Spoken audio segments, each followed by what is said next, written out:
financial empowerment. How do you manage money? How do you grow money? How do you multiply money? How do you invest money? How do you make sure that you never really run out of money? We need to know all this as we are going towards retirement. It's very important for us to understand money management. Now I'll start by looking at the Rockefeller family. We always read a lot about them, how they've been able to perpetuate wealth and pass on the wealth from one generation to the other. There was something that was taught, that we read about, that was taught to the Rockefeller children. The first thing they taught them was that they must work for all they get. So they grew up not being lazy. They grew up knowing how to add value. They grew up knowing the value of hard work, of working and earning money from their work.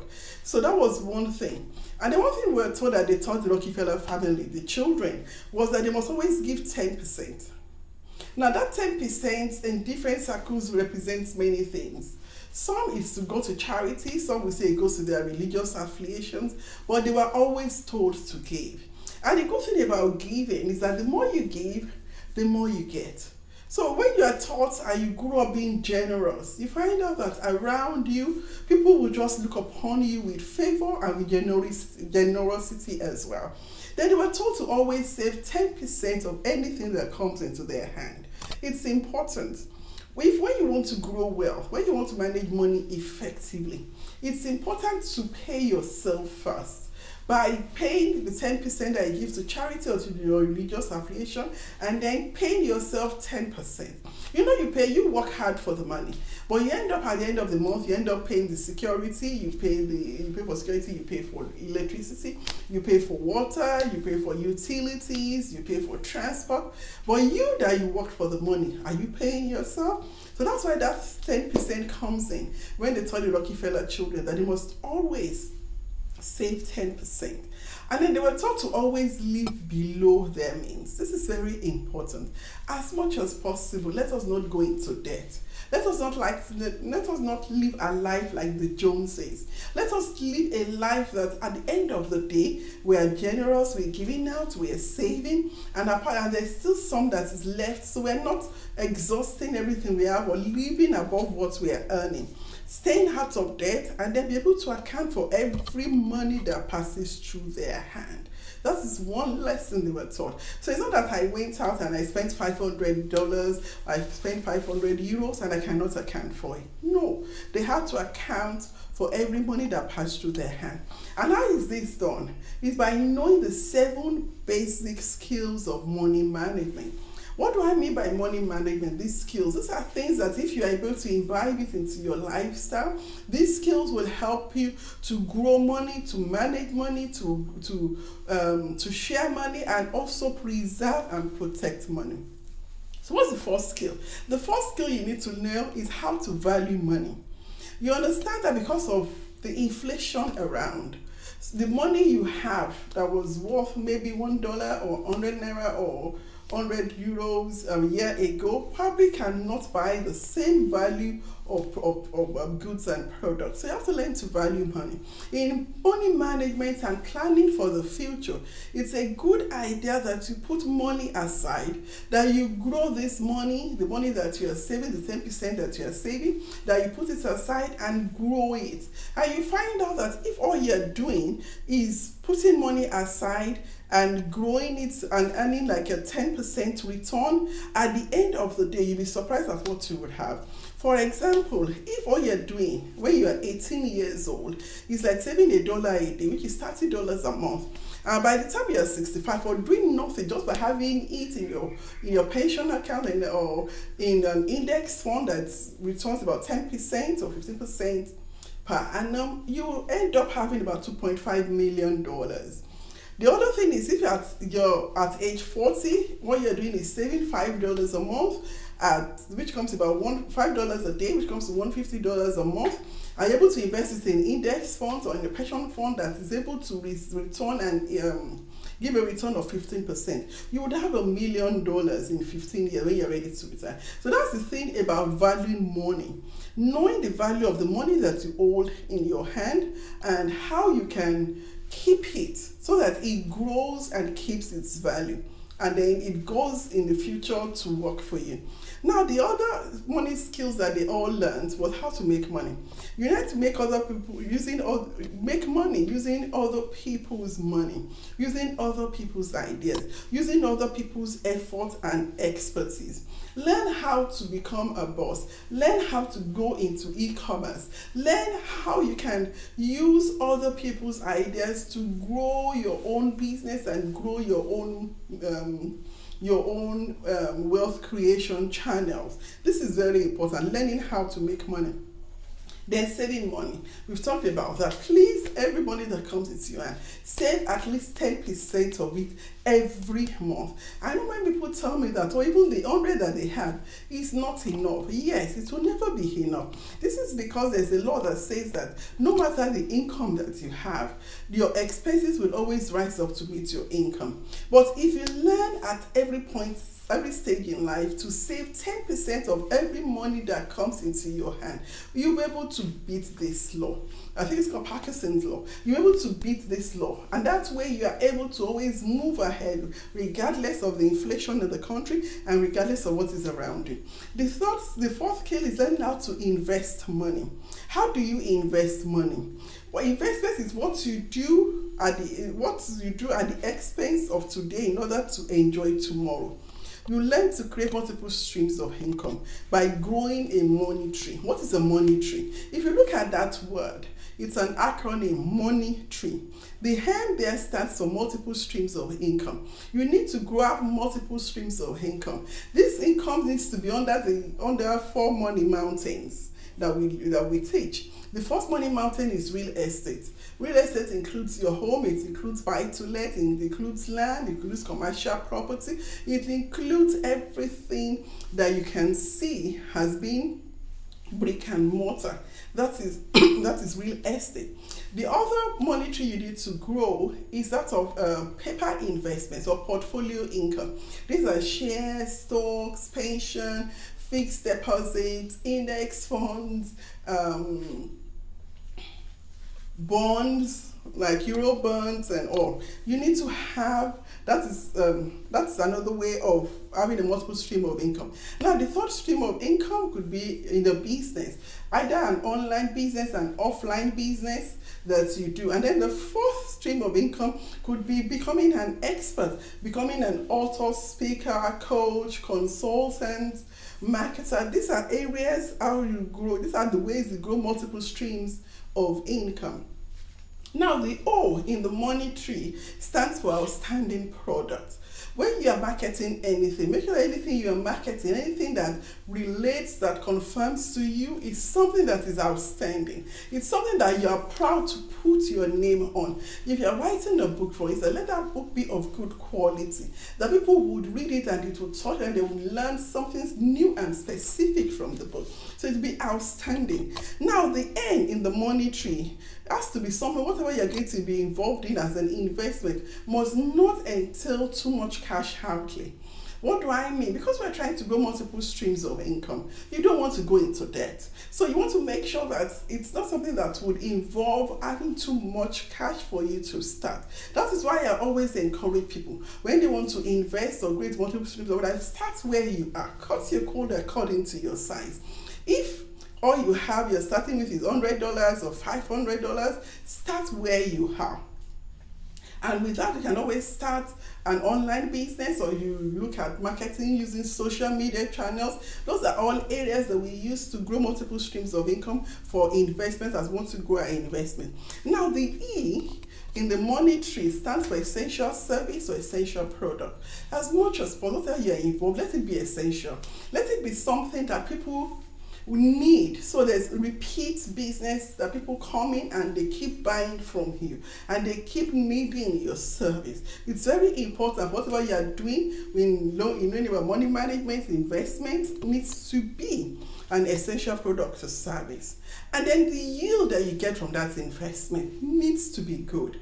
For instance, if the inflation is 12% and you are getting a 3% yield, you realize that already it's negative because the inflation is higher than the yield. So whatever you are doing, your investment, try as much as possible to make sure that the investment yield is higher than the inflation rate. Then the T in money tree stands for trends and times. whatever you are doing in your investments, in growing your business, in growing your money, make sure it follows with trends and time. Be sure it flows, because if you, for instance, one of the very early social media platforms was was MySpace. MySpace, yeah, I think it was called MySpace. It was so popular at a point in time, but now we don't even hear about MySpace anymore. So if everything you did then was to specialize on MySpace, you would have lost momentum. Or if you're on Google Plus doesn't exist anymore. Whatever you are doing, make sure it flows with trends and with time, and you move along and grow with it. Then the how in the tree, we're looking at money tree. The how is for residual income. What is residual income? A residual income comes from what you have done. You work hard, you put in a lot of effort, you invest, and then now something now keeps coming in as residual income and keeps multiplying. That's residual. So anything you're going is in building your money tree for your investment. The residual income needs to be there. Now the E in the money tree stands for employee resistance. You don't want a situation where you have so many employees that it now becomes a burden. You have problem paying their salaries, or you own the pension contribution and all. So you don't want something that would involve having too many employees. Grow your business as you need the employees. If possible, you can actually have your employees on contracts, or they become freelancers who work for you and come in when you need their services. And then the E stands for enthusiasm. You cannot talk to me about what you're involved and you're not enthusiastic about it. You're not excited about it. If you're not enthusiastic, you've got to pass on what you're doing to somebody else. And you want to grow a money tree, you have to be excited about what you're doing. You need to be enthusiastic when you talk about it. That people can flow with you and follow you and invest in your ideas. Now, we've talked about we're talking about money management, we've talked about value money, we've talked about making money, saving money, investing money. Now let us look at managing money. How do you manage money? This comes to personal financial planning. And I'll try to give a simple guide that you can follow in managing your finances. I've talked about it a bit already. The first 10% of your resources or money that comes into you, you give it out. Give to charity, give as tithes, give to your religious affiliation. Learn to be generous. Learn to give out. The next 10%, you invest in yourself. You pay yourself. This money that you pay yourself, use it to invest in your education. You know that readers are leaders. Use it to invest in your future. And then the remaining 85% is what is now available. The remaining 80% is what is now available for you to spend. But even in spending it, in planning these finances out, put about 15% towards long-term savings. Let about 50% go towards necessities and every other expenses that you have, and then put some money aside as well to treat yourself for your holidays, as gifts that you give at Christmas, being a blessing to other people. So that way you are touching lives, and you are sharing your life and sharing your resources without harming yourself or your family or you being running out of cash. Now, the next thing I need to share is that about sharing money. It's very important. Plant trees where other people can pluck the fruit. The hand of the giver is always higher than the receiver, and it's always more blessed to give than to receive. Be a continual channel of blessing. Find a way to share your life. Find a way to share your resources. Find a way to share your time. Learn to share that which you have. And that way, when you share, at the time when you need, other people will share with you as well. Finally, learn to shield and protect money. It's not how much you have, it's how much you keep. So it's important for you to know different strategies that will help you to shield, protect, and grow your money. Which means that, for instance, if you're in business, you might need to register that business as a corporation so that most of the money you spend will be after tax, which means the travel expenses, the petrol, and other expenses would come in under the corporate expenses. So that way, but make sure that these corporate expenses relate to the business that you are doing, so that you're not just putting your personal expenses into the business expenses. So it's important as well. Learn how to keep your personal assets protected. Keep most of your assets out of sight through trusts, corporations, and foundations. Now, what are the habits of wealthy people? Remember, we're talking about money management. What are the habits of wealthy people? Most wealthy people, as we said, they pay themselves first. I cannot repeat that enough. I'll say it over and over again. Pay yourself up. They are generous. They give to other people. They avoid debt. That is one thing. You find out that many people who are very wealthy, they avoid debt, except it is debt that leads to more investments. They shop around before buying.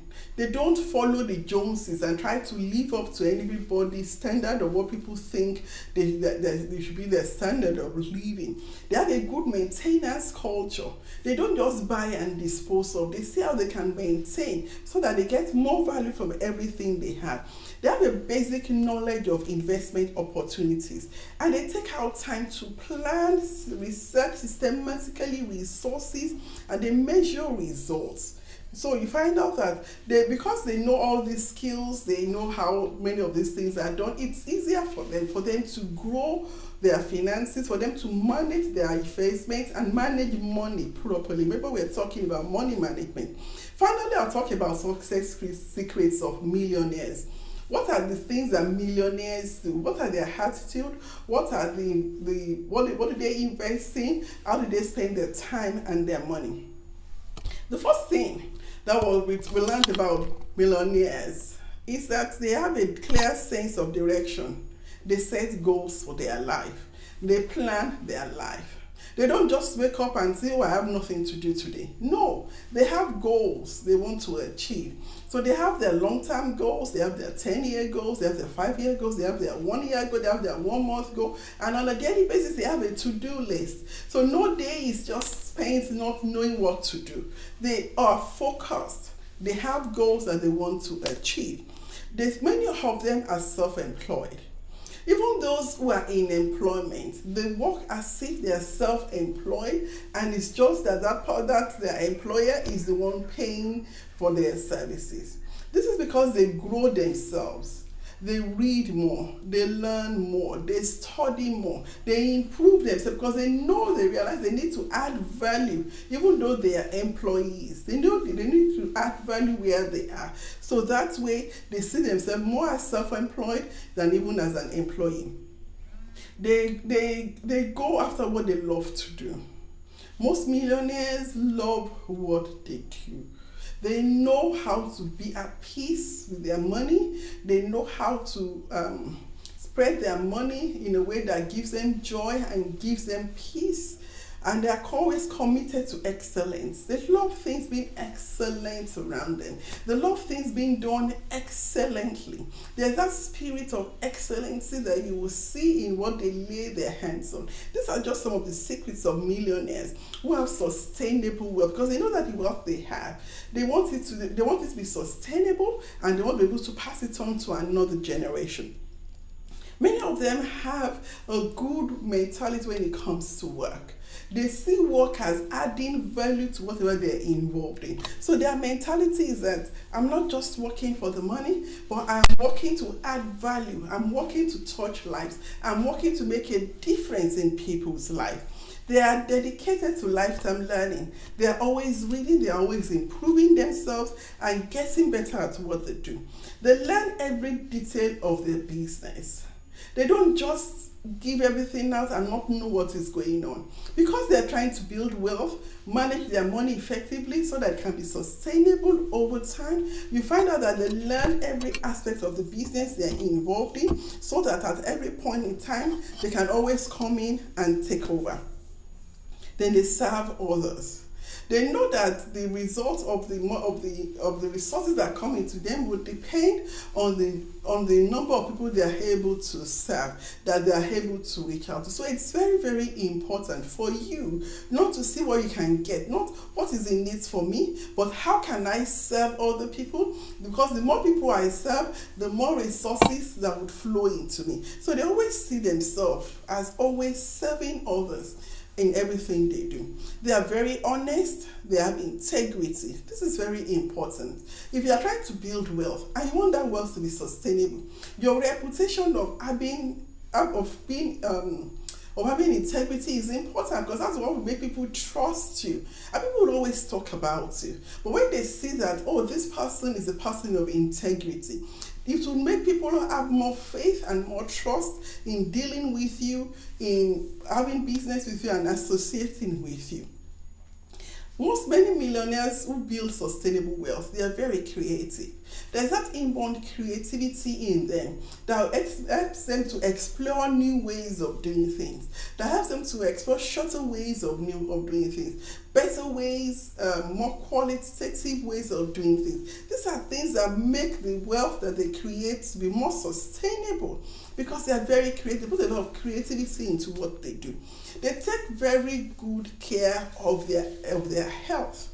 This is important. What you eat, how you exercise your body, your lifestyle, the area you live, the people you interact with. They try to reduce stress as much as possible from themselves, because they know if they are building sustainable wealth, and for that wealth to continue to be sustainable, they need to enjoy it in good health. So they take very good care of their health. Another habit of millionaires who have built sustainable wealth is they never consider the possibility of failure. Even when they don't succeed, they will not tell you they failed. They just say, oh, I found another way of not doing it. So they don't never see themselves as failure, never see their activities as being failed, but they just see it as a learning process. So when you have it in your head that I cannot fail, I will succeed, I will excel, it helps them to build wealth that is sustainable. Because when they lose money, they know, oh, it's just temporary. I'm going to make this money back, and I'm going to even grow, and it's going to multiply. They back everything they do with persistence, with determination. You find out that they're always there, they're always willing to help and to be of assistance. Thank you very much for having me today. That's all I have to share today about money management and how you can grow your wealth on this journey of financial empowerment. Thank you. God bless you.